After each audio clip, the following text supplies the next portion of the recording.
Hey guys, this is going to be a new series on my channel. Of course, it obviously revolves around the fact that if people do end up enjoying it, but it's basically going to be me reviewing squad reviews and showing it to you guys and whether or not these squads are worth it to play for FUT Champs or Division 1. So I hope you guys enjoy the video today. Hey guys, what is going on? Inception here and welcome to another video today. Today we're going to be doing a squad review on players that aren't crazy expensive, but if they're good enough to use in FUT Champs. So let's get started with the video.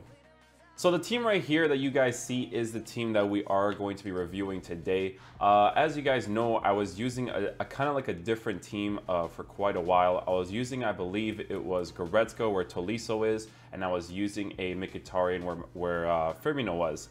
Now, the situation with those two players was that I didn't like them because of multiple reasons. One of the biggest reasons was because their finishing was awful. And, you know, every player on your team needs to have good finishing and good shot power and all those kind of things for you to be able to finish into the back of the net. You know, Firmino doesn't really have any defensive capabilities. He's strong and he's tall, which is the thing that's the plus about him, but he doesn't have any defensive stats. He doesn't intercept the ball much, he doesn't tackle, so you have to be very careful with the way you defend against him. Like, if you're going to face specific players, he's not really going to do much for you defensively, but he's tall with decent physical, so it's definitely going to help in that situation. So in terms of replacing him with Mkhitaryan, I did that because the only difference between the Mkhitaryan and this Firmino card was honestly the pace. And in all honesty, as I played the games, I realized that the pace wasn't really that important, and neither was the 5-star weak foot, because Mkhitaryan has lower finishing because, you know, if he plays right mid on a center mid spot, he only gets 7 chemistry. So, you know, he's definitely going to get downgraded in a way, right? Bai plays on 8 chemistry now, which is perfectly fine for me personally. I think he plays amazingly well there. In the future, I'm going to upgrade to David De Gea so I can get the full chemistry on Bai, because Boateng, Tolisso, and Alaba are already good in those situations. So, we're going to get into the video. I'm going to tell you guys what's good and bad about the team, and we're just going to go from there and realize whether or not it's a good team to use in FUT Champs. So the team actually plays really well. The improvements to the squad, in which I upgraded the cards from Mkhitaryan, from Goretzka, to the team in the group stage, Firmino, and the informed Tolisso, has been very good improvements to the squads.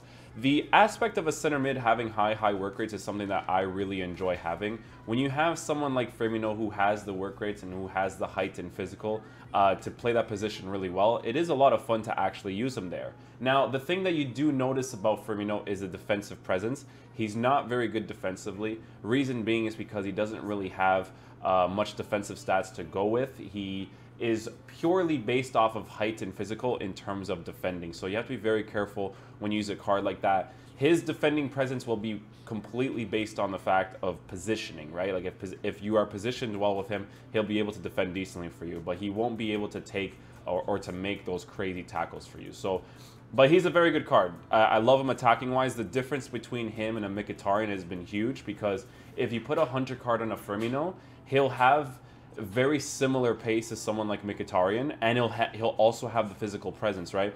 His finishing is high up there. Again, another plus on the card. So I have enjoyed using him quite a bit in the squad. Informed Tolisso has actually been a revelation of some sorts. If you guys watched the best midfielders in FIFA video, I mentioned how the way that Tolisso's stats look is that he has potential to be a good card. He is a you must try out type of card. And I'll be completely honest with you guys, I've used players like Pogba, I've used informed Goretzka, and I'll tell you guys this right now, informed Tolisso is better than those two cards in my personal opinion, right? I think that he was a very good player to add to the squad. I do wish he had the weak foot at least. He doesn't necessarily need the skill moves, but the weak foot being 4-star would have definitely been a little bit more helpful. But he is a fantastic card to use. He's very good defensively. You don't even need to put a shadow card on him. I put a Hunter card on him and it was really good. So as I'm playing FUT Champs this weekend, I'm going to decide whether or not I want to put him with a shadow or with a Hunter. And I think with a Hunter is going to be more ideal, because if my center mids attack and they're not able to score goals, it's going to frustrate me a lot. Sometimes when I use Bakayoko on the attack and he can't finish, it's definitely frustrating. So I think putting the Hunter contribution or the Hunter aspect on, or the Hunter card on Tolisso is definitely going to help. The center mid or the CDM being Bakayoko is pretty much your typical good CDM aspect. Again, the huge thing with Bakayoko is that, you know, 73 pace isn't the greatest to have as a CDM, considering the amount of fast attackers there are in this game. Like, if you come up against people who have the Neymars, the Ronaldos, even the Lozanos, the Manes, or any of those types of cards, even a team like this with Icon Ronaldinho, Mbappe, or Sergio Aguero, it's going to be very difficult to defend against. The thing about Bakayoko, though, is that for the price that you're paying for him, right? He's got the height, he's got the defensive presence, but he doesn't have any attacking presence. And again, the most important part of your CDM is the defensive presence. That's the whole point of him being there. You want your CDM to be a god defensively.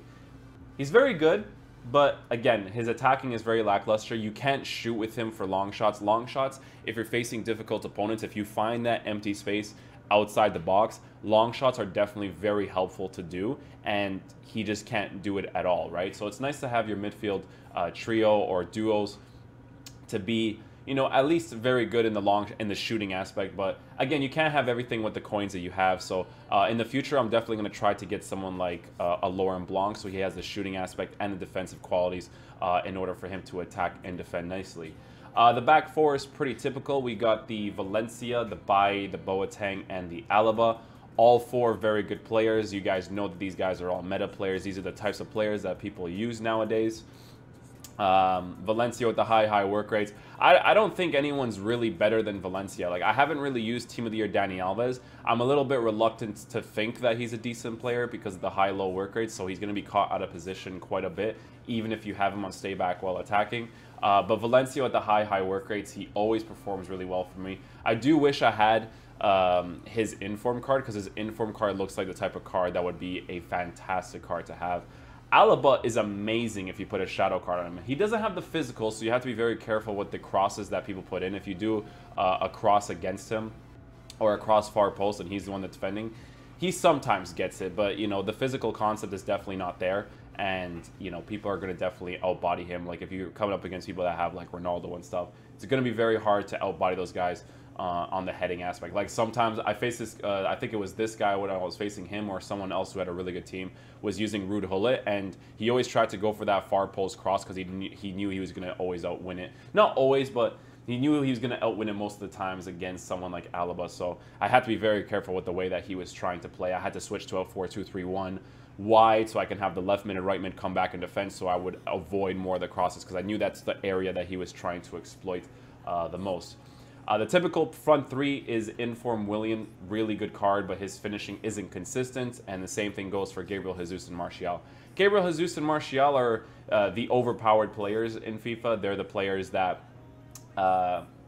do really well for you for the price that you're paying for, right? So I do enjoy using them. Gabriel Jesus not so much, because he doesn't have the physical, but he does have the dribbling and the finishing concept. Like, he's really good at those two things, and that's what makes him a really good player in the game. It's those two aspects. The biggest thing with Gabriel Jesus is the high agility, balance, and the acceleration that he has in order for him to move really quickly around the ball. Doesn't have the physical, but his finishing and his composure is quite decent, so it makes him very good.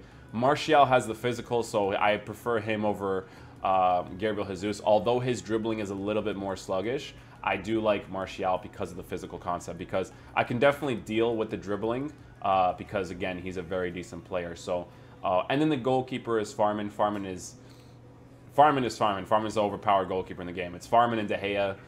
There's literally no other goalkeepers that you should use, in all honesty. Andanovic is decent. Neuer is very inconsistent, but, you know, Farman is definitely one of those goalkeepers that you want to use. So with the upgrades to the team, we did end up winning Division 1, so it was a pretty good run. And again, guys, the team is pretty good. I did enjoy using it, and yeah, it was a very good team for me. I liked it. The balance was good. The thing about the team that I really liked was I can use the 4-1-2-2 or the 4-2-3-1 bracket 2, because if I want to rotate around the team, I could put Inform Tolisso as a CDM along with Bakayoko as a CDM, put Roberto Firmino as a cam, Willian and Martial on the left mid and right mid side, and Gabriel Jesus as a striker, and then sometimes switch with Martial depending if I need the physical presence, right? Again, the team was very good. I enjoyed it quite a lot. It was good to be able to switch between both formations without having to make any subs, so I really did enjoy the team. Now, in terms of improvements that I would make to the club, there's a lot of improvements that can be done, right? So with a team like this, like I said in the video, the front three are players that, you know, you would need to change if you really wanted to upgrade the squad. So if you wanted to upgrade it from here, the typical things that you would need to do is you would have to remove Farman. You would have to switch him with someone like De Gea. So that way you would get the full chemistry on Bai so he can play to his full potential. So you can get someone like De Gea. On the right side, the obvious one would be to improve the Valencia from a regular rare gold card to a inform card. So it would be that. The center mid would need not a lot of changing, right? So again, Firmino, very good player, doesn't have any defensive capabilities, and he's high work rate, which is decent. I would prefer to put Hullet, even though Hullet is high medium. Hullet would definitely get the job done in that situation. So if you put Hullet there, we'll put this one because I'd prefer to have this one rather than the prime because of the tradable aspect, even though I probably would never sell him. The center mid side, the obvious one would be to put in a simple Patrick Vieira. So you'd put in a Patrick Vieira. It wouldn't have to be the prime. Anything simple like this would do. Tolisso, the problem with Tolisso right now, see, is the concept of Boateng and Alaba, right? If you were to change out the Tolisso with another icon, right? This is the type of improvements that I'd like to make to the squad, but obviously it's expensive improvements. I would keep it like this for now, because I think Tolisso is a very good player. I would put Tolisso off to the right side. Hullet would be on the left side because, you know, he has a 5-star weak foot, right? He has very good finishing and composure, right? It's just a perfect card in general. So I wouldn't mind using Tolisso in the beginning on the right side just for now. But the top side would definitely need some changing. I think a lot of players that I would probably improve on, I think the typical ones are like Ronaldo and stuff. Ronaldo, the thing about someone like Ronaldo, right, is that this guy is so good that you can honestly play him on 7 chemistry and he would play amazing. Apparently he's already on my bench, so we're just going to use this one over here. So you put Ronaldo in the team, take out Gabriel Jesus because he lacks in the physical presence.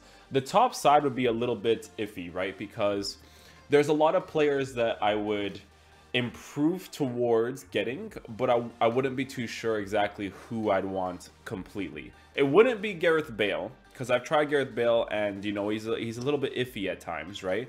I think what the team would look like would be someone like Messi as the cam, right? Because Messi has those crazy long-range finesse shots, right? So I'd put Messi in the team. And then the striker, I would probably put them up there with Luis Suarez, because Luis Suarez is very good at finishing. Again, he lacks in the sprint speed just a little bit, but he compensates a little bit for it in the acceleration part. So he has 88 acceleration with crazy finishing stats. 94 is amazing with 83 composure. Like, he finishes a lot of situations. So I would definitely use this team like this. Probably put the Messi as the cam and then switch around Ronaldo as probably the left striker. Or maybe, no, I think I'd keep Ronaldo on the right striker, and then I would switch Suarez off to the left side because Suarez is so clinical. He probably has like a trait that makes him like super clinical. But these are the improvements that I would make to the squad for the current team that I have. It's a lot of money, but it can be done. It can be done if you get some consistent results in FUT Champs. So those are the improvements I would make on the team. So that's pretty much it for the video today, guys. Let me know if you guys enjoy these types of videos, because squad reviews is something that, you know, if I do end up making more of these, I would have to sell and buy teams quite a lot, or play a lot of FUT Champs to gain more coins to build different types of squads. Because I was thinking of doing a Calcio A team the other day to try out, you know, with players like, I believe I was going to use like someone like Kessie in form, like, because he looks pretty decent. I don't know if he's going to be that great, to be honest. I was going to use Alan from Napoli. I was going to use Manolas, Florenzi, those types of guys, right? So if you guys like seeing these squad reviews, be sure to let me know in the comment section down below. If you guys would like to see other types of videos, again, be sure to let me know down below. And yeah, I'll see you guys later. I hope you guys enjoyed the video today. If you guys didn't, please drop a thumbs up on it, and I'll see you guys later. Peace.